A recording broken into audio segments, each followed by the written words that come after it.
Bismillahirrahmanirrahim. Alhamdulillahirabbil alamin. Wa bihi nasta'in ala umurid dunya waddin. Asyhadu an la ilaha illallah wa asyhadu anna Muhammadan abduhu wa rasuluh. Allahumma salli ala Muhammad wa ala ali Muhammad. Menyambung kaji kita, masuk kepada hadis nomor 1 halaman 84. Bismillahirrahmanirrahim. An Jabir bin Samurah, dari Jabir bin Samurah radhiyallahu anhuma, semoga Allah meridai keduanya. Qala, dia berkata, kharaja alaina, keluar menemui kami Rasulullah sallallahu alaihi wasallam. Faqal, maka lalu beliau bersabda, ala, kenapa tidak tasufuna, kamu atau kalian tasufuna, menyusun saf, kama tasuful malaikatu, kama sebagaimana tasufu, berbaris bersafnya para malaikat, inda rabbiha, di sisi Tuhannya atau di hadapan Tuhannya. Faqulna, maka berkata kami, ya Rasulullah, wahai Rasulullah, wa kaifa tasuful malaikatu inda rabbiha, bagaimana bersaf, menyusun saf para malaikat itu di hadapan Tuhannya? Qal, Nabi bersabda, yutimmuna as-sufuf al-awwal, mereka itu yutimmuna, menyempurnakan sufuf, saf-saf yang pertama, wa tarasuna fis saf, mereka saling merapat di dalam saf. Rawahu Muslim. Mari kita pahami sejenak hadis yang barusan kita baca. Yang pertama dulu, bahwa Rasulullah sallallahu alaihi wasallam itu, beliau selalu memperhatikan keadaan ibadah atau amalan umat beliau. Kalau beliau mendapati masih ada yang kurang selesai, kurang beres, lalu beliau beri nasihat. Dan sebaiknya imam-imam juga begitu. Tentu imam-imam yang mengerti dan paham, arif dan bijak. Apabila imam melihat kekurangan, kekeliruan, ketidaksempurnaan jamaah, sebagusnya imam menasihati. Bukan imam salat, imam pemimpin dalam suatu masjid, namanya imam masjid, imam besar lah.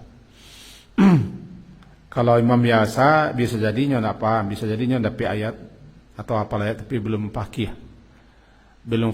belum mengerti tentang fikih. Jadi imam-imam yang sudah faqih, yang sudah alim, yang sudah rasikh dalam ilmunya, harus terus-menerus memperhatikan jamaah. Dialah yang akan mengkoreksi dan menilai, memperbaiki. Itu bukan merendahkan imam, enggak. Salah paham enggak? Sebab mengalihkan pandang mulai ke sini. Memang Nabi gitu. Setelah kharaja alaina, kata si Jabir bin Samurah, suatu kali kharaja, keluar Nabi dari kamar.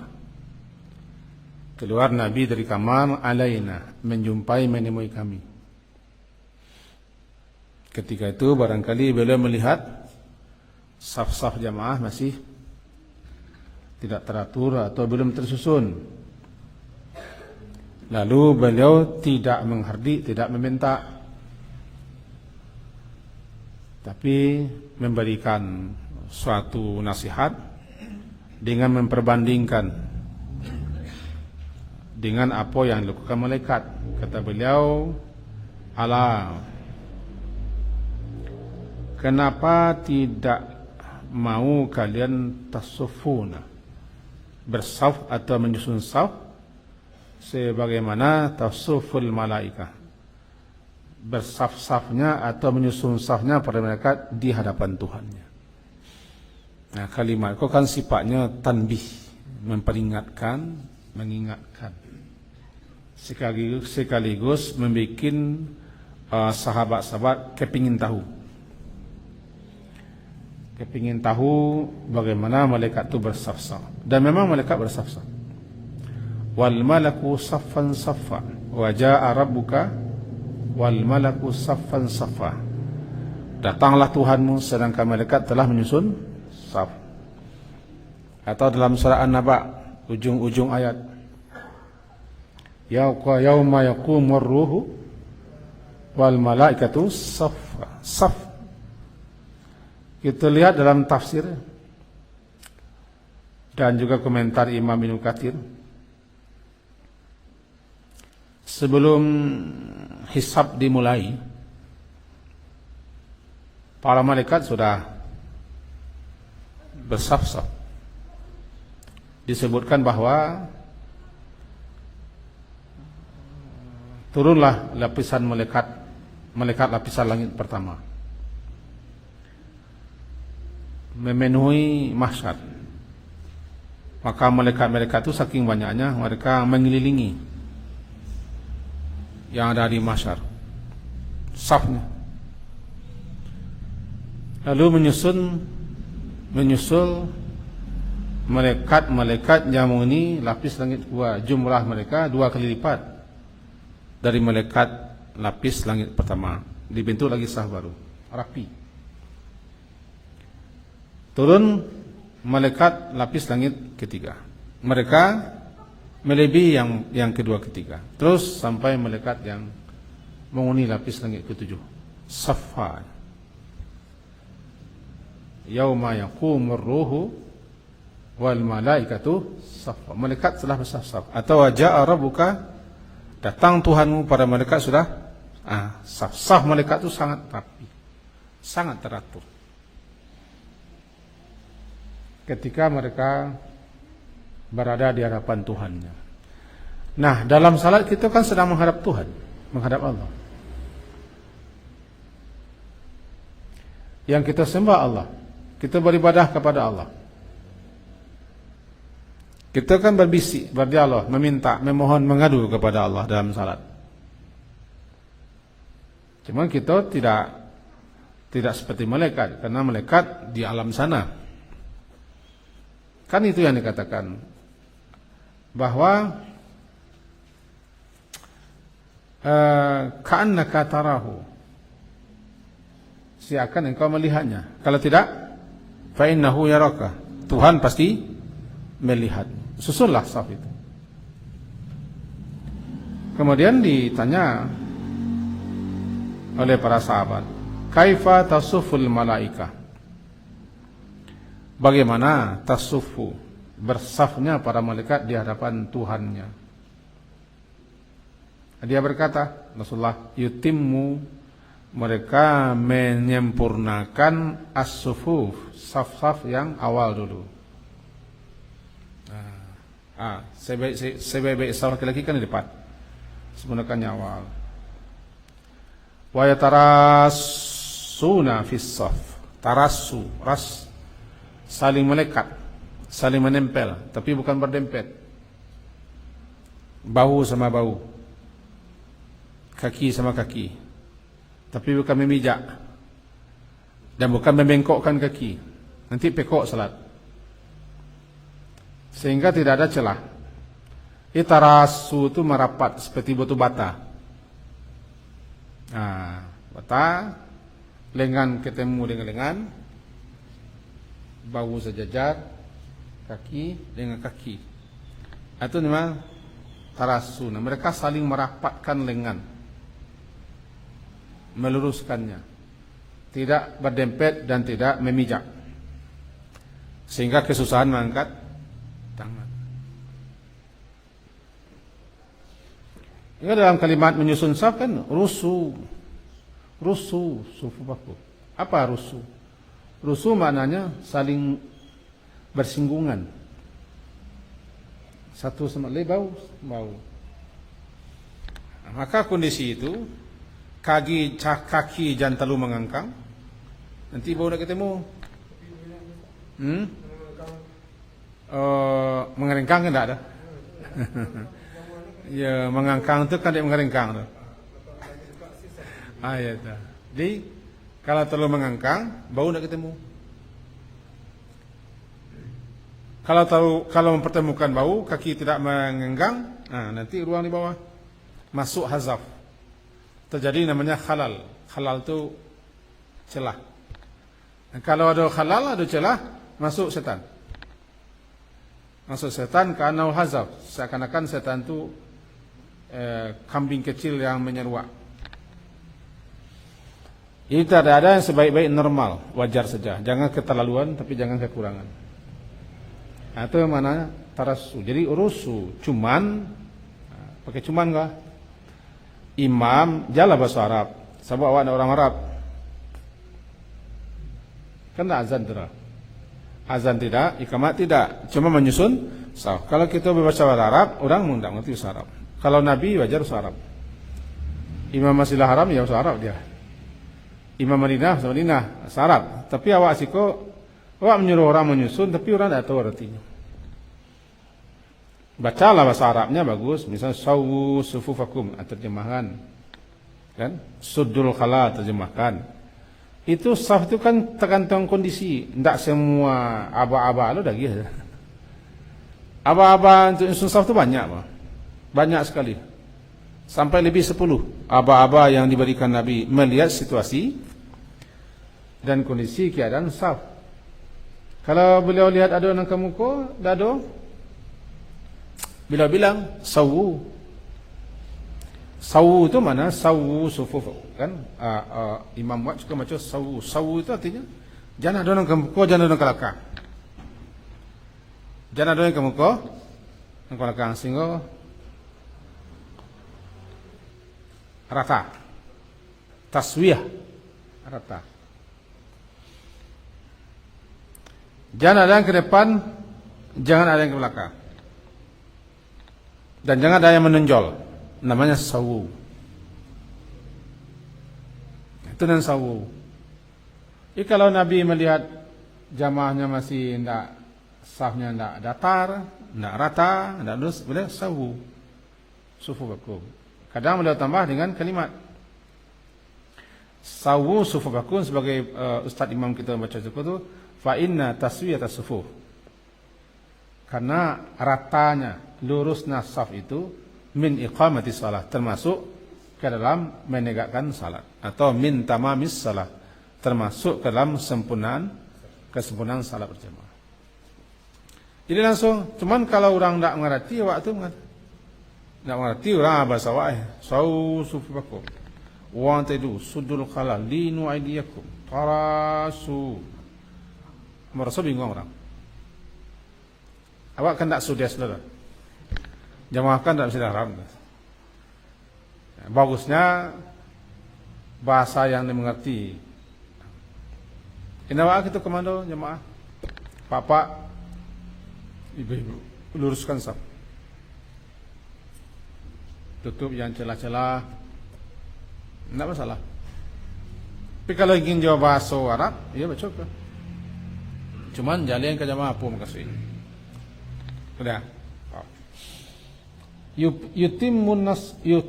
Yutimuna, mereka menyempurnakan as-sufuful awal, saf yang terdepan, saf yang pertama. Sebaik-baik saf pertama di belakang imam. Setelah itu sebelah kanan imam.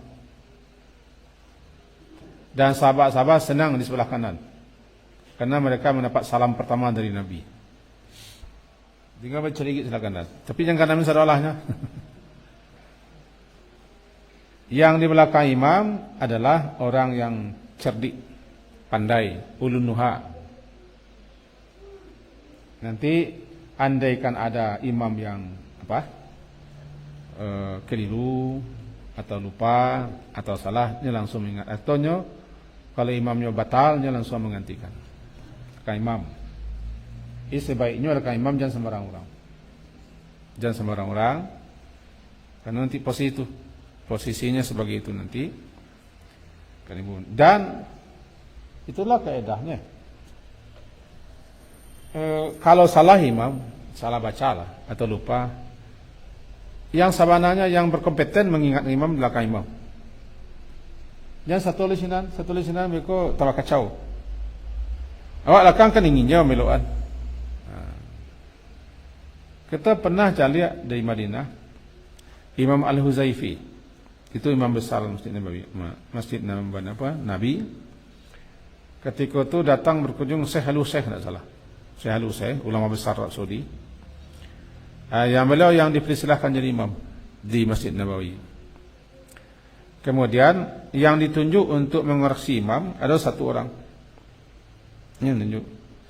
Sedangkan Syekh Al-Zaifi ini guru besar, terkenal. Tapi ketika imam salah, beliau tidak menegur imam. Imam suka lupa baca. Nah, Syekh Al-Zaifi tenang juga. Dia alihnya kritik je lah, beliau melengok kepada orang nan, menoleh kepada orang yang ditugaskan untuk ngasih imam, melengok. Beliau tidak mau betulkan. Itu adab. Adab kan situ atau imam suka betul imam. Jadi yang paling lebih dahulu diutamakan yang ditagak belakang imam. Makanya yang tagak belakang imam jangan sampai sembarang orang. Itu tempat khusus. Nanti kalau tahu duduknya kayaknya kamiri orang ke muka atau menunjuk orang atau mengisyaratkan orang ke muka menggantiannya. Sementara awak tercingangak sih kan. Tetapi kan ya tidak semua pulang orangnya paham. Ini ingin tagak ke imam kan. Kadang-kadang lah itu sagar loh. Apalagi imamnya umum muda, itu suruh orang tu mengenapi itu rancak. Pak nampak tu ada guru kan tak bagus. Cuma sadar saja. Ini jadi sebaik-baik saf terdepan. Sampai dikatakan lau ya'lam. Di bawahnya babunyi hadis. Lau ya'lamun nasu ma fin nida. Hadis di bawah nomor 2. Dari Abi Hurairah, semoga Allah meridainya, anna Rasulullah sallallahu alaihi wasallam, bahwa Rasulullah sallallahu alaihi wasallam bersabda, lau ya'lamun nas, jikalau sekiranya ya'lam mengetahuilah, annas orang-orang ma fin nida, apa yang terdapat berupa ganjaran dan pahala di dalam an-nida, dalam seruan azan, nida seruan azan, wasafil awal, dan saf yang pertama, summa lam yajidu, summa kemudian lam tidak, yajidu mereka mendapati, bisa mendapatkannya, memperolehnya, illa melainkan ayyastahimu, melainkan mereka harus berundi alaihi, untuk bisa azan dan di saf terdepan. Lastahamu, pasti mereka mau berundi. Dan hadisnya kan diawali dengan lau itu. Jikalau, kok. Kalau lau itu tidak terjadi itu lah. Lau itu tidak terjadi itu. Ini kalimat perandaian. Imtinal jawab. Andai jikalau tahulah orang, berarti orang tidak tahu. Tahu orang banyak. Ba'afadillah, apa keutamaan yang terdapat dalam azan fin nida, dan yang terdapat di saf yang pertama, as-safil awal. Kemudian lam yajidu, kemudian mereka tidak mendapati, tidak bisa mendapatkan saf azan dan saf pertama itu, kecuali jangan berundi, mereka mau berundi. Kok betapa tinggi nilai. Dia nak tahu orang masih betul lah utun doi ke azan. Untuk kemuka itu masih orang basa-basa ke kemuka. Orang suka milih sudut-sudut belakang-belakang, kemuka kosong. Itu kan tanah tidak tahu. Tanah tidak tahu. Di kita di habis center murid-murid kau nampak ya, nyo sekolah kelakang. Setelah ke depan nyo malah milih kelakang dek takui. Itu anak-anak. Kalimatnya betapa tingginya nilai fadilah saf pertama. Saf pertama dan malaikat saf mereka itu mereka menyempurnakan saf yang pertama. Lalu malaikat itu yatarasuna fis-saf, mereka merapatkan saf. Yatarasuna saling melekat, menempel bahu dengan bahu, sisi kaki dengan sisi kaki. Tapi bukan berarti yang tadi memijak, menghimpit sehingga tidak ada ruang gerak, sekedar bertemu. Sehingga dikatakan linu, lunakkan tanganmu ketika ketemu. Jangan jagang, jangan kareh, jangan mada, jangan enggan. Ada orang yang enggan. Pak, repek sikit pak, tak mun. Nampak mukanya tu agak bangang gitu ya. Saya pak, tak mau geser. Tak mau geser. Tetapnya tak mau menjak. Sayangnya orang nomor deko tak mau ngaji. Sembahyang rajin, ngaji tak mau. Kita sering mendapati itu di surau-surau. Rupanya orang-orang yang tak itu orang tak mau dengan kajian. Awak ngaji no? Keluar. Mereka orang azan, tiba boleh. Lah rapek waknya jelas dia.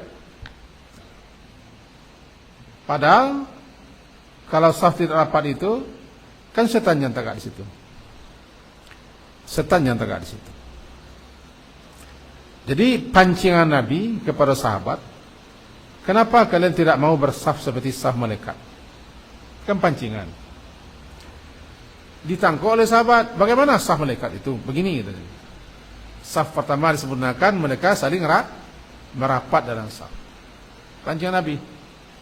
Maka nampak di situ gambaran bahwa para malaikat-malaikat ketika berhadapan atau di hadapan Tuhan Allah, mereka itu rapi, safnya lurus dan safnya rapat. Itu satu, rapat. Meluruskan saf, merapatkan saf, itu menunjukkan namanya menunjuk atas satunya gitu. Satunya kita menghalau setan, menghalau musuh. Kompak kita dalam kebenaran. Sehingga seakan-akan mereka dalam satu kesatuan utuh. Karena satu yang mereka sembah satu, kiblat mereka satu. Kemudian pelajaran berikutnya, itu namanya hasungan. Al-haddu, hasungan, dorongan, ala tasyabuhi bil malaika, untuk menyerupai malaikat ketika menyusun saf. Anjuran, dorongan agar supaya kita meniru malaikat dalam menyusun saf. Dan kita tahu malaikat itu adalah makhluk-makhluk taat, makhluk-makhluk patuh, makhluk-makhluk yang tidak berdosa. Nah, meniru makhluk yang suci, makhluk yang tidak berdosa, makhluk yang tidak berbangkang, maka itu dapat menyempurnakan kesempurnaan amal. Itu poin hadis pertama. Nabi kadang-kadang memberikan suatu ilustrasi dan gambaran atau perumpamaan agar kita meniru dan mencontoh. Sedangkan hadis yang kedua yang kita bahas sebentar kok, yang berbunyi lau ya'lam, jikalau mengetahuilah manusia apa yang terdapat dalam azan, dan memang azan itu punya keutamaan yang sangat luar biasa yang telah pernah kita sampaikan dulu. Terlalu banyak fadilah, keutamaan, keistimewaan azan. Telah pernah kita baca fadilah azan. Kok tahulah orang, kok tahulah orang baca digi. Andaikan banyak orang tidak bisa azan kecuali baundi. Sianan kalau undian mau baundi, kan tinggi. Jadi kami yang punya suara yang dak anu ko, yang agak serak-serak tanggungan basah ko, ibu yoti, ibu hatinya begitu. Kita azan dak semerdu, dak serancak orang yang punya suara bagus. Maka mestinya orang yang bersuara bagus, karena memang kita disuruh memilih orang yang bagus suaranya, keras dan bagus suaranya untuk azan. Maka orang suara bagus dia elak-elak untuk azan. Latihan untuk azan, bersemangat untuk azan. Bila perlu baundi. Istilahnya kan summa lam yajidu, summa kemudian lam yajidu, tidak mereka mendapatkan untuk bisa azan dan saf pertama kecuali dengan jalan yastahimu, berundi. Maka mereka pasti mau berundi kalau tahu fadilahnya. Masalahnya juga tidak tahu. Kok tahu? Orang ke muka sadalahnya. Kok tahu? Alun tiba ketua azan lainnya lah tegak di mukumi. Tak mukumi. Kau menekankan pentingnya kita merapatkan, meluruskan dan menyempurnakan memenuhi saf yang pertama. Jadi kalau imam nyuruh ke muka-muka pak, jangan sagan oleh. Salah satu langkah terbaik adalah seseorang melangkahkan kaki untuk merapatkan saf dan untuk mengisi saf, atau untuk bisa ke saf depan.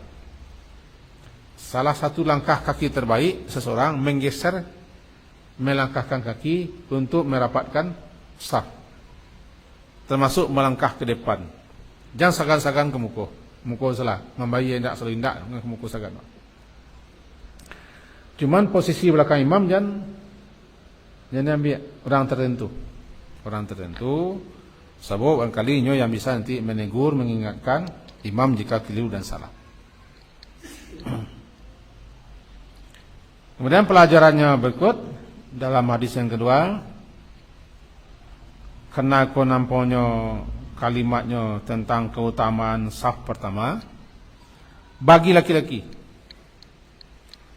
Karena bagi perempuan saf terbaik paling belakang. Jika jamaah itu gabung laki-laki perempuan, tidak ada sekat, tidak ada batas. Zaman dulu tidak ada sekat, tidak ada batas. Mau baca dalam beberapa penjelasan. Pakaian orang di zaman Nabi ada yang minim, bukan nabinya di zaman Nabi. Lebih-lebih orang-orang Badawi, orang-orang Arab pelosok, mereka pakai ala kadar. Jadi jika mereka rukuk, jika mereka sujud, itu ada sesuatu yang tak wajar, nampak, terlihat, terbayang. Maka di Nabi caranya, saf yang paling baik laki-laki ke depan, yang paling baik bagi perempuan ke belakang, supaya jangan bertemu saf. Adalah pemahaman itu jika tidak ada sekat. Tapi kalau ada sekat pembatas, maka normal posisinya. Anormalnya, ilatnya labis. Mereka tidak akan ketemu, tidak akan berbaur dengan laki-laki. Mereka tidak akan menampak laki-laki. Mereka tidak akan rapat kepada laki-laki, karena sudah ada tabir pembatas. Balik, saf terbaik itu di depan. Wallahu a'lam. Karena itu perbedaan pemahaman ulama. Ini selagi ada percampuran laki-laki perempuan yang tidak ada sekat dan batas atau skram, ya laki-laki ke depan, perempuan jauh ke belakang. Jangan ke belakang-belakangnya laki-laki, ke mukola, karena saf terbaik laki-laki di depan, saf terbaik perempuan kalau bersama-sama di belakang. Tapi kalau ada sekat, saf terbaik perempuan sama dengan laki-laki. Itu saf pertama. Cuma saf pertama aku bukan berarti orang datang kemudian. Datang kemudian itu melongkah ke muka, tidak ada. Sebagusnya orang yang jolong baru masuk masjid langsung ke depan. Ke depan. Orang datang terlebih itu langsung ke muka, nilainya tetap ada. Cuman yang dituju bukan itu, yang dituju adalah cepat datang, cepat ke muka. Datang ke muka. Itu penjelasan dari berbagai macam kitab yang kita pelajari dan penjelasan ulama tentang saf yang pertama. Kita capek sih karena tidak terlalu banyak di bawah. Dan daripada Abi Hurairah juga dia berkata, qala Rasulullah SAW, bersabda Rasulullah, baru kita baca tentang ya. Khairu sufufir rijal awwaluha. Sebaik-baik saf laki-laki ar-rijal, sufufir rijal awwaluha, yang pertamanya. Wasyaru akhiruha, yang syaru, yang seburuk-buruknya, sejelek-jeleknya saf laki-laki, akhiruha, yang paling belakangnya. Wa khairu sufufin nisa, dan sebaik-baik saf wanita yang akhirnya. Asyaruha awwaluha, tadilah kita terangkan. Itu menunjukkan bahwa disukai laki-laki untuk segera pergi ke masjid dan segera masuk masjid lalu ambil tempat yang terdepan. Segera ke masjid, masuk ke masjid, ambil tempat terdepan. Jangan sampai kebanyakan orang di salat Jumat capek ke masjid, tapi tidak capek masuk surau. Di hari Jumat kan, laki-laki sebagian cepat datang ke masjid, tapi tidak cepat masuk surau. Mengah di luar. Di luar mutota, cita-cita, duduk-duduk. Habis itu lazim orang masuk masjid. Yang terbaik, cepat datang, cepat masuk, cepat ambil posisi terdepan, karena saf yang terbaik. Dan salamonya duduk di saf, lalu nyurang salat lain, lalu nyurang azannya lah dihitung sebagai orang yang salat, dinilai sebagai orang salat. Sekaligus menjadikan disukai wanita jangan terlalu dekat. Dekat merapat ke laki-laki di dalam masjid. Dan sebagusnya tempat wanita di masjid disendirikan. Jangan terbuka. Jangan nampak. Nanti bercampur laki-laki dan perempuan. Cuman perlu sekat itu jarang, agar nampak gerak-gerik perang di depan. Jarangnya ada yang jarang. Jangan tutup mati, nanti orang-orang lagu. Tidak tahunya mengalah ke barangnya lagu. Kemudian yang pelajaran berikutnya kita ambil dari hadis yang ketiga, bahwa hendaknya wanita kalau datang ke masjid,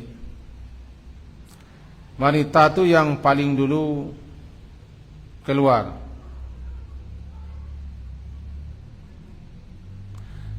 masjid wanita, baru laki-laki.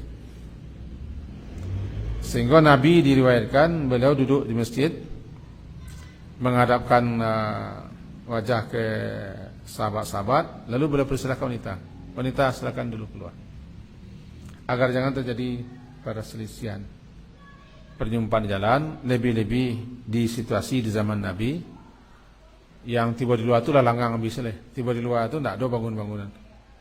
Nampak saya laki-laki ya, maka dibedakanlah pintu, babun nisa, babun rijal. Pintu laki-laki, pintu perempuan. Pintu laki-laki, pintu perempuan. Kemudian siko pun gitu jauh. Laki-laki dekat imam dan merapat ke arah imam. Baru wanita. Cuman ada di beberapa penampik kecekan boleh sejajar, seperti Istiqlal. Istiqlal kan sejajar.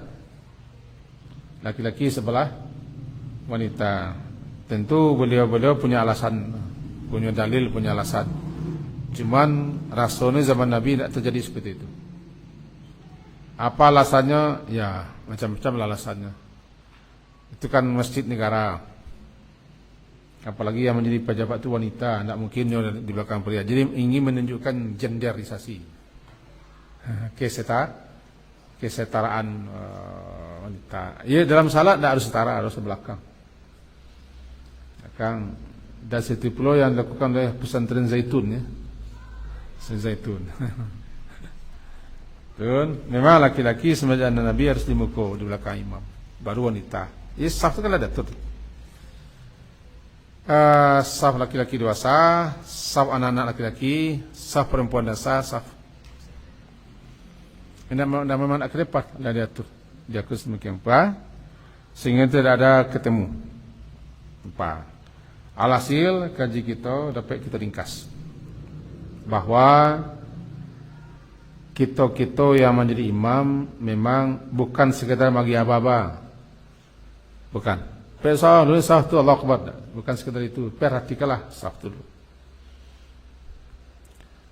Tentu kalau imamnya bujang atau muda risihnya, dan kreaturnya orang kadang-kadang belakang, tapi tetap jalankan itu. Pak, tolong dirapatkan saf, diratakan, diruskan dengan kalimat yang bijak. Kenapa? Itu memang tugas imam. Imam jangan sampai bertakbir terlebih dulu sebelum safnya rapian saf dulu, lengoklah ke belakang sambil mencari situasi jamaah. Ada orang tua, ada orang sakit, ada orang pendatang di situ kita ukur ayat, kita kiranya ayat apa yang kita baca. Harus ayat apa yang kita baca. Apalagi situasi kalau masjid di tepi labuah. Kau tepi labuah kan?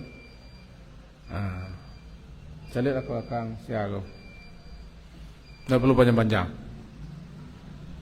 Sebab jamaah campur sari. Jadi orang nampak banyak penumpang tak gagih rumah. Awak imam misalnya dibaca ayat panjang-panjang, itu menggerutu orang belakang. Orang musafir itu kadang-kadang salat malah dikasar jamaah supaya cepat urusan selesai. Jadi nampak orang belakang banyak orang numpang salat. Nah, kita perpendek salat. Mengingat itulah gunanya atau salah satu manfaatnya kita menjadi jamaah sambil mengatur saf. Karena posisi surau kita di tepi jalan, balain dengan di pelosok. Kalau di pelosok nanti imamnya sepadan, cari angin lah. Hari lah kau jalan hitam langit. Lah guru-guru angin kencang, jadi panjang je ayat. Pangana orang lah. Apalagi di belakang jamaah produksi, jamu lah, kain lah, segala macam lah. Inilah panik nyesahkan. Awak baca aja ayat panjang, amma tasadun sampai tamat. Tidak wajar. Jadi itu bijaksana imam. Bahkan jalabik pun tidak ada nak surau. Tukar kalimatnya kan, sallu fi rihalikum. Tidak usahlah hari jalabik, salat serumah masing-masing. Jalabik guru kilik sabuang-sabuang. Kau alaman banjir lah. Ada rumah salah. Tukar kalimatnya, sallu fi rihalikum, fi buyutikum. Salat di rumah masing-masing. Ada itu kebiasaan memang. Jadi masalahnya imam kau harus mengerti. Jadi bukan hanya dapat ayat, tapi juga harus memahami fikihnya. Kalau tidak, sudah orang lain. Dan paling tidak dia harus mengerti jamaahnya siapa.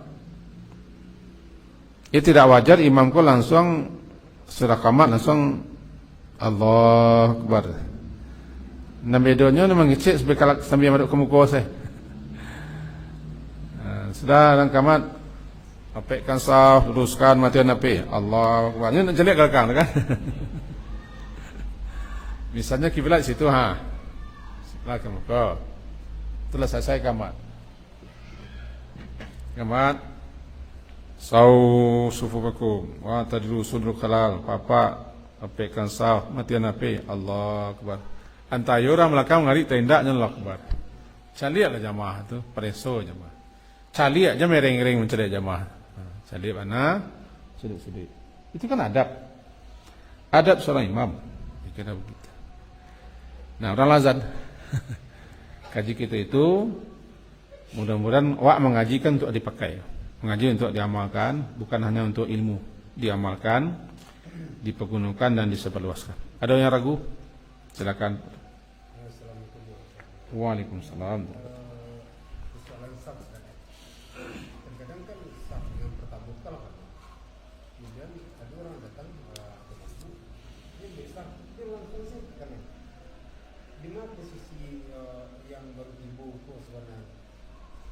belakang imam, arah ke kanan. Kebanyakan Ustaz, kalau jalan cuma pun dia langsung ke kanan, bukan belakang imam. Itu menyambung saf ya. Itulah. Tidak saf kedua menyambung saf.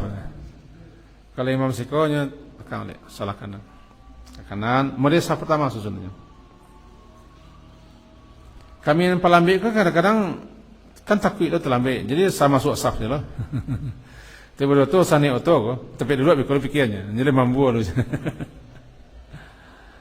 mungkin ada orang berikut di sebelah kanan kau mungkin ada 35 orang. Tapi lantaran ada seseorang tu, dia punya ilmu, dia langsung di belakang imam apakah dia boleh? Yang punya ilmu ku betul, yang tidak punya ilmu salah. Kalau bisa tarik orang tarik, cuman mengadu orang loh. Dan orang kok nak madar ke tinju loh. Nah, cari gitu. Makanya sebenarnya apa ya? Kadang-kadang kaji waktu acok katih mana? Kaji kita lah katih jauh melayang-layangkan kembali. Kadang-kadang kaji dasar banyak yang nak terkena, jangan lupa. Itu makanya kita peluk ni bawah-bawah lah. Semoga berbahagia, amin. Diakhiri subhanakallahumma bihamdika asyhadu an la ilaha illa anta astaghfiruka wa atubu ilaik. Sallallahu ala Muhammadin wa ala alihi wa ashabihi ajmain. Alhamdulillah. Assalamualaikum warahmatullahi wabarakatuh.